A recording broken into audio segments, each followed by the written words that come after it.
James chapter 3. We're on 4, but as always, we'll recap 3 just so everybody kind of gets an idea of what came before it and where it comes after it. But James 3, it takes a little bit of a different shift when it picks up in James 4, but it's kind of along the same lines. So we'll start with James 3. My brethren, be not many masters, knowing that we shall receive the greater condemnation. So you've heard it said before, you cannot serve 2 masters. You can't serve it. A lot of different masters, you will love the one and hate the other. But in this case, it's just saying, be not many masters. Because you've heard it said before, the old saying, too many chiefs, not enough Indians. If you have a lot of people trying to decide or a lot of different people teaching, you have nobody to learn it.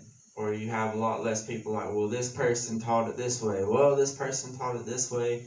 And it causes a lot of confusion, and that's a little bit dangerous to do in one specific place. Of course, every different church around here should have their own teacher, should have their own pastor and stuff like that. It's not what this is saying. This is just saying if you have 5 pastors in a church of 10, you have a little bit too many masters for that, and you're just going to cause more confusion than you are help. You can even rotate at certain times, sure, but all at one time causes problems. For in many things we offend all. Some people didn't like hearing about Jesus, that they weren't allowed to do this anymore, that they weren't allowed to do that anymore in their new life with Jesus. So, if you were a heathen, whatever, and you converted over to Christianity at that time, you heard it, seen the power, you're like, okay, I'm going to start following him now.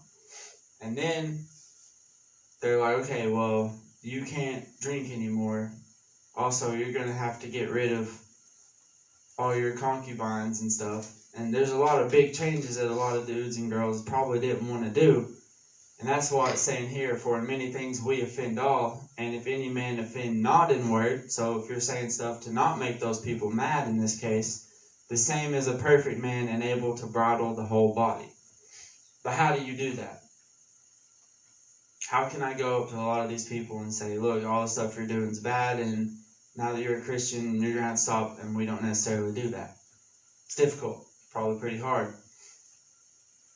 For behold, we put bits in the horses' mouths, that they may obey us, and we turn about their whole body. So everybody's ridden a horse, right? I know we talked about this last week. Hunter's never ridden a horse? You ain't never ridden a horse? Well, we'll get y'all on some horses. We'll bring them one day. But the bit in their mouth is the metal, and that's what makes the horses steer. That whole entire horse, the big horse, will go wherever you want it to go because you're moving its head. And you're moving its head through its mouth, which is a very vulnerable point, to get the concept. I don't know who the first person was to figure that out. They're like, I'm going to get on that thing. And then finally it gets on it, but it doesn't go where it wants it to, so it puts metal in its mouth. Sometimes they put metal in their mouth with the bits that, if it's like a mean horse or a bad horse, there'll be what's called scissor bits. And they're just connected in the middle by something, so when you pull it, it kind of bends farther. And it hurts them a little bit more. You got to do it with wilder, meaner horses, but it works. They ride really good after you put one of those in their mouth. Maybe some of us need scissor bits. But then they turn the whole body. Behold also the ships, which though they be so great and are driven of fierce winds, yet are they turned about with a very small helm, whitherso the governor listed. Big, huge ship. What turns it? This little bitty wheel right here. It doesn't have to be that big. It can be any size. The only reason they make them that big, so you can have the spin effect, and you can turn it a little bit faster without the weight of all the water on it. If it was super small, it'd be really, really hard to turn it, and it'd take a long time to get it to the position you want to go. If it's big like that, you can almost spin it. And you have to spin it a lot, but then it slowly turns it. Distributes the weight. But these 2 little things control these big, massive things, and that's what it's talking about here. So even so, the tongue is a little member, and boasteth great things. Remember that word, boasteth. What does boasting mean? Kind of brag, yeah. Boast means to really, really upsell, to a point, right? Like, oh, this is the best remote ever. There's never been one like it. Anybody that even tries is stupid. It's never going to work. That's kind of boasting about something. The tongue is a little member and boasteth great things. Behold, how great a matter a little fire kindleth. So if your tongue, you tell a little white lie, and that lie can grow and grow and grow. And from that one little thing that happened with your tongue, major outcomes can happen. Major events can happen. No one's ever went to war without someone saying, go to war, with their tongue. It's the mouth. And the tongue is a fire, a world of iniquity. So is the tongue among our members, that it defileth the whole body, and setteth on fire the course of nature, and is set on fire of hell. So similar to the bit and the helm is our tongue. A small tongue can do very, very great and different things. For every kind of beast, and of birds, and of serpents, and of things in the sea, is tamed, and hath been tamed of mankind. All beasts we have tamed. Think about wolves. You can go see wolves. I think the closest place is in Kingsport. They have that wolf sanctuary. Anybody ever seen like wild wolves before? No? Some people have them as pets. You can have a wolf. I think in Tennessee you're allowed to have wolves like that. But these great, powerful, scary animals, humans have tamed. And they've made some of them real soft like pets. You know, you can go around, kind of took the wolf out of them. Same with the bear. I'm out on the bear. I'm not doing that. But that dude goes up and puts his face in the bear's mouth because it's tamed. He's probably had it since it was a little baby. But even still, big, great, powerful thing humans have tamed. Elephants. I will ride an elephant. That'd be pretty cool. But either way, we've tamed them. And tigers, lions, you name it, there's been a person there. Even whales. Someone caught a whale and trained it to like do stuff. It blows my mind. I have no idea how they did that. For one, even catching a whale would be hard. I don't know how you catch it and keep it alive and transport it. Either way, we've done all these things. Even biblically, it's like, look at all the things that we've been able to tame. But the tongue can no man tame. Yet we can't watch our mouths. Yet sometimes our tongues get us in trouble. We can control an elephant, but when we cuss somebody out for cutting us off in their elephant, now we're looking a little bit different, a little bit weird, right? It is an unruly evil full of deadly poison.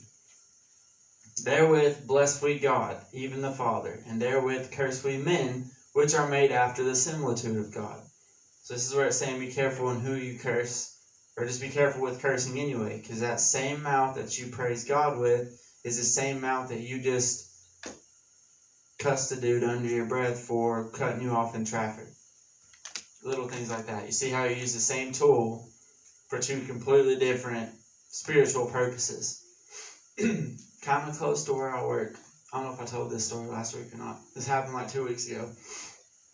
I went out on lunch break to just get gas and get some stuff from the gas station. Fire trucks, ambulances, police, just constantly. I was like, golly, what's going on? Get back to work. Everything's going fine. One of the guys I work with comes up. He's like, dude, did you hear what happened right up the road? I was like, no. Pulls out his phone and shows me. So just right up like a mile from where I work, this one guy pulled out in front of another guy or something, and they got into a little road rage fit. Well, one guy, this being Tennessee, pulls out his gun and shoots the dude. But it being Tennessee, that guy pulls out his gun and shoots him back. So now they're both just laying there, shot, called the police, had to both get life started out and taken all the way to Knoxville. Over road rage, 2 people shot each other.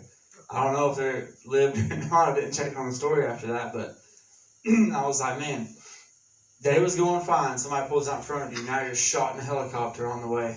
Like just a little bit, your anger or the tongue when you're saying these things, the cursing these things can cause a little fire, kindleth a big fire. That's what it's talking about here.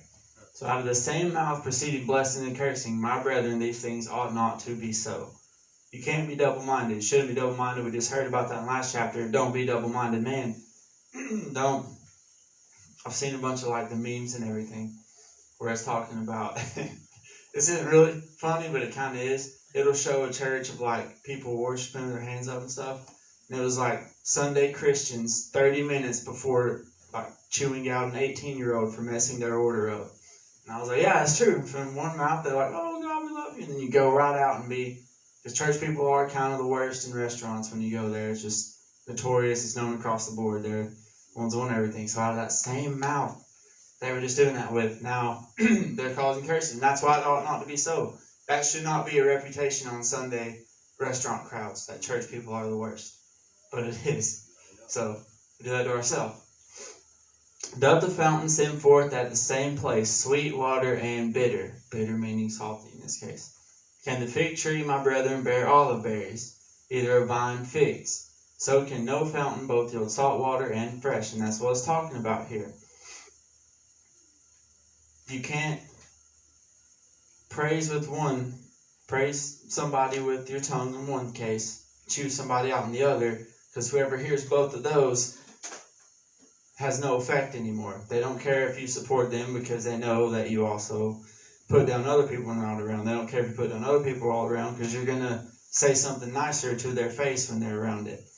You can't have it both ways is what this is saying. You cannot bless and have a pure of heart and pure tongue at the same time having a bitter and a not pure tongue. One is, acceptable. The other is not in this case. But you cannot have both. Who is a wise man and endued with knowledge among you? Let him show out of a good conversation his works with meekness of wisdom. Meekness of wisdom. Smart people have a kind of a weird tendency to really like that about themselves, if that makes sense. So, you've made it before, but really, the know-it-alls, I guess we'll call it know-it-alls. Even biblically here it's saying don't be a know-it-all, because you're going to turn people off with that kind of attitude. We're still talking about the tongue here, if you make sense. But if you have bitter envying and strife in your hearts, glory not and lie not against the truth. Sometimes the truth hurts. That's what we're getting into. That's why I said this one kind of bleeds right into the next one. Here's where it starts to do that. Sometimes you don't want to hear the certain things that you might be doing wrong or that somebody else is doing wrong at church. You don't want to be called out and like, oh, this is what you're doing bad. This is what you're doing bad.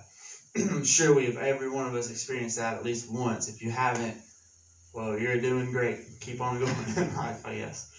But if you have bitter envying and strife in your hearts, glory not and lie not against the truth. The truth is the truth no matter what you say it is. But lately, as of the past couple of years, it has been just slaughtered, put in a blender and spewed out everywhere, so you don't really know what that is. This wisdom descendeth not from above, but is earthly. That's why it is in a blender and spat out to where people don't even know what the truth looks like anymore. And even if they did see it, they would just deny it anyway or lie against it to make it fit what they believed initially. That's the very dangerous state that we're in, not just in the church, but as a people right now. The truth is whatever they want to believe, and that's very dangerous. For where envying and strife is, there is confusion and every evil work. Where does every evil work start from? Did it just say confusion? There is confusion and every evil work coming from envying and strife. It's very confusing right now. Very confusing time. That's why there's a lot of envy and strife and evil coming from this.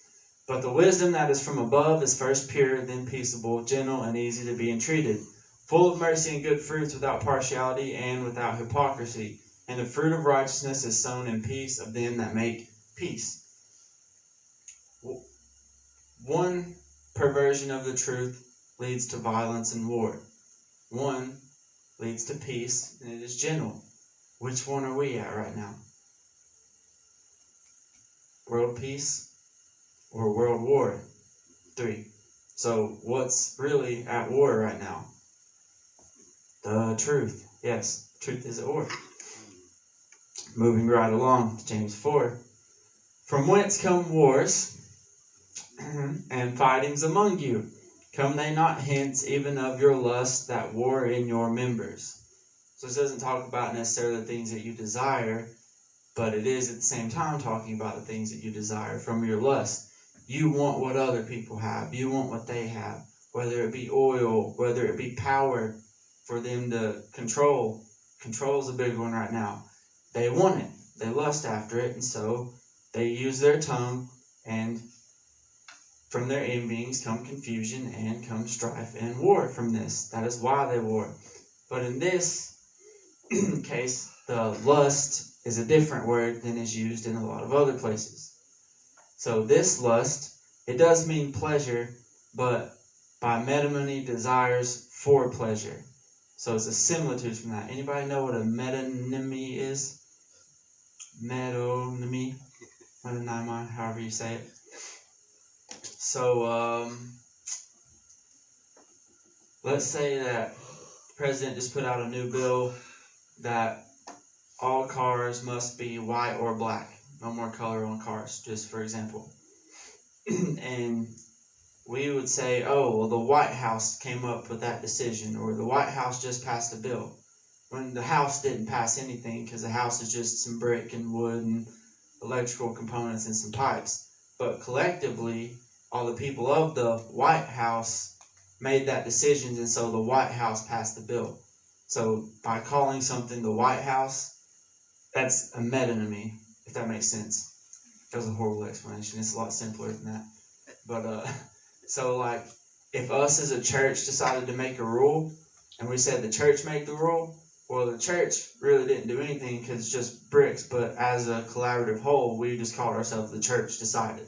Rather than saying me and Eric and Gary got together and decided, you'd say the church. That's in this case what happens from that. So in the lust, it can just be whatever you desire of that. It's using it as a metonymy rather than just direct lust. Explain that better next week. But ye lust and have not, ye kill and desire to have, and cannot obtain. Ye fight in war, yet ye have not, because you ask not. You fight to get something your own way, but what if it's not on your own way to get?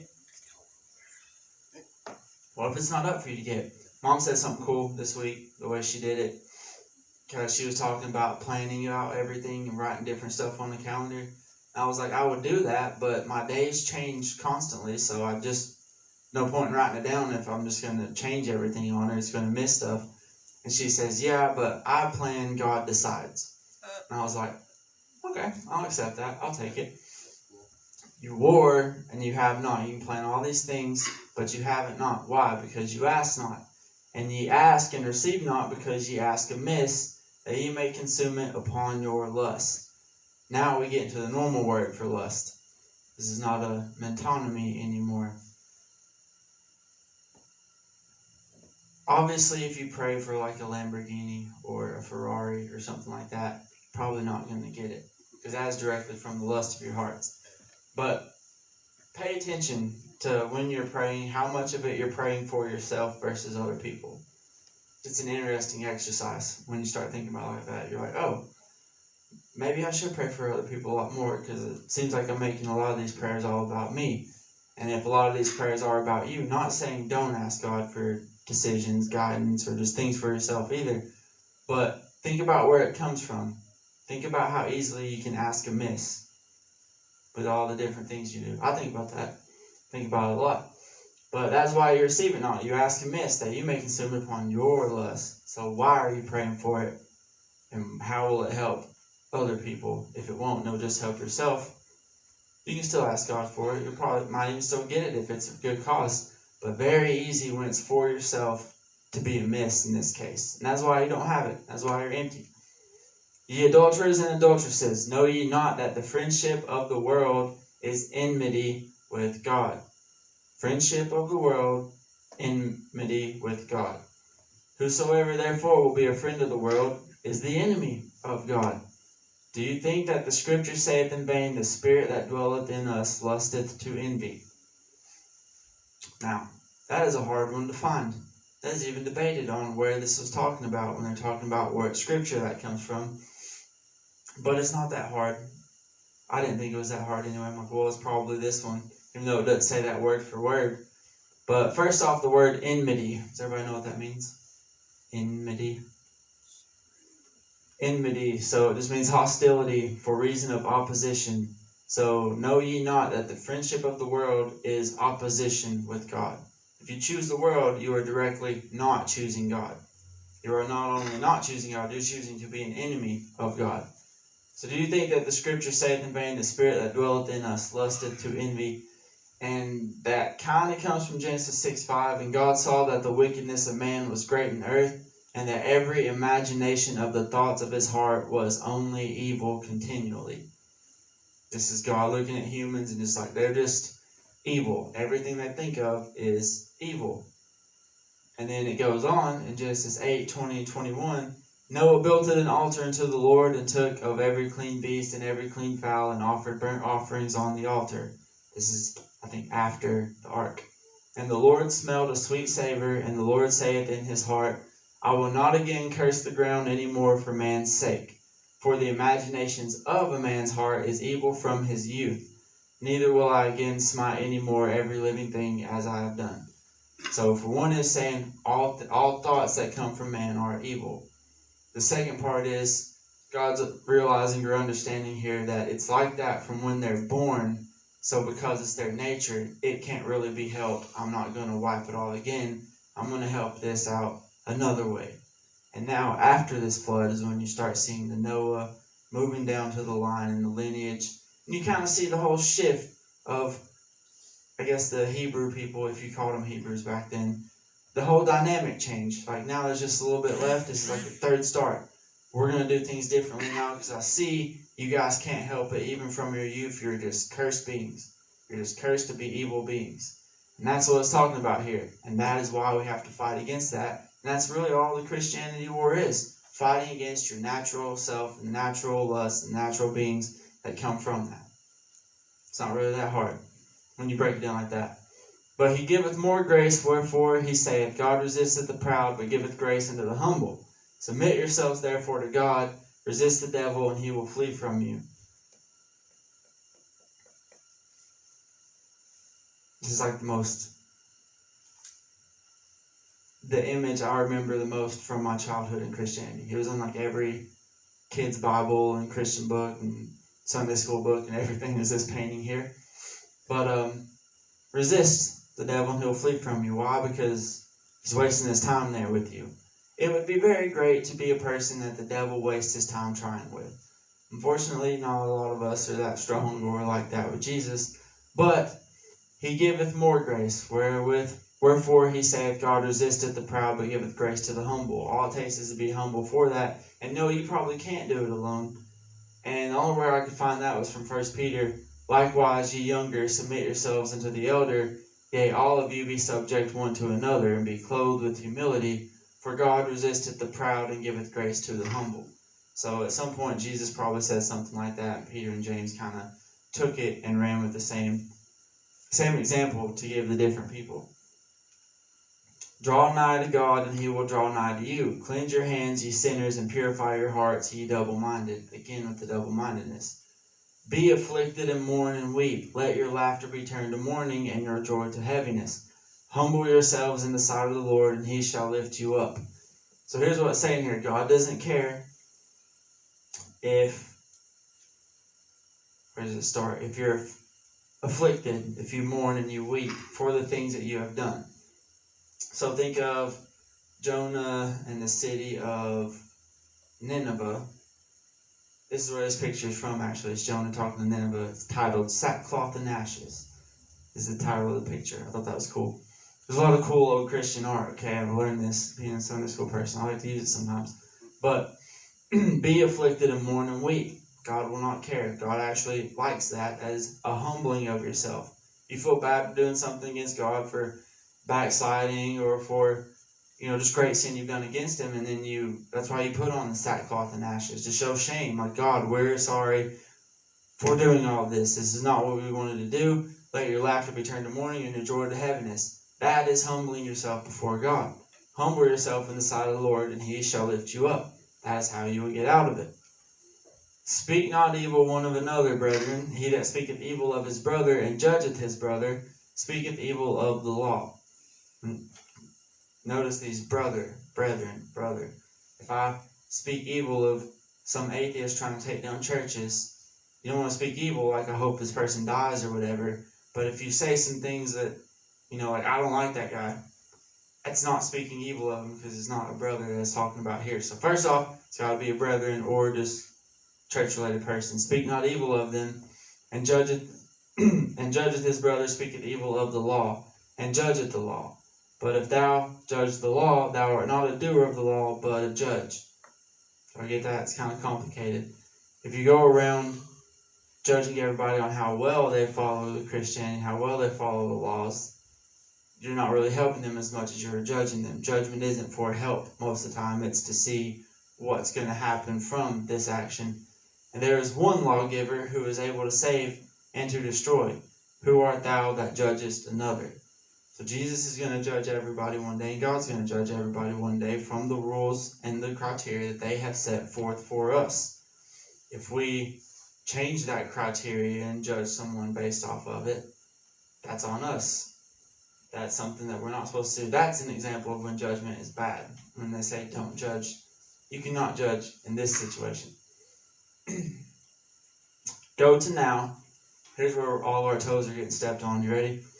Go to now, ye that say, today or tomorrow we will go into such a city and continue there a year, and buy and sell and get gain. If you say, I'll go tomorrow or the next day or something, they're saying, no, just go today. Go today. So, anybody procrastinate in here? You don't know what procrastination means?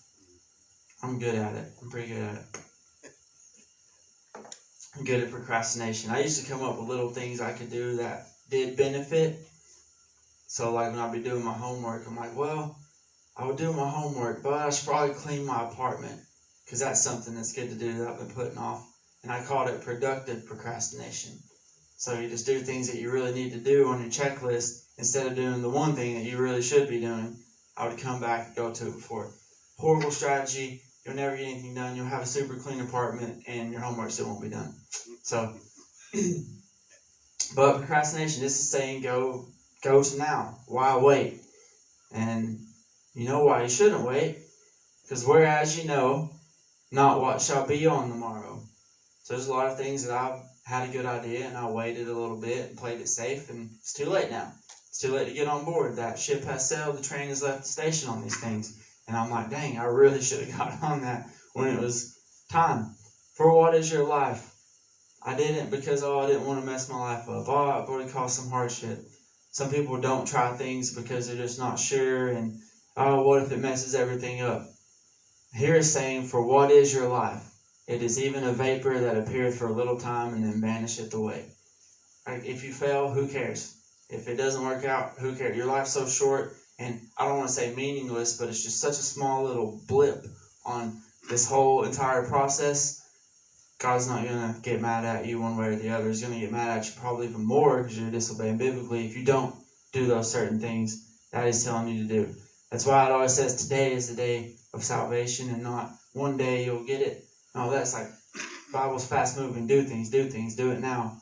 Because your life's just real quick in the grand scheme of all this. One of the worst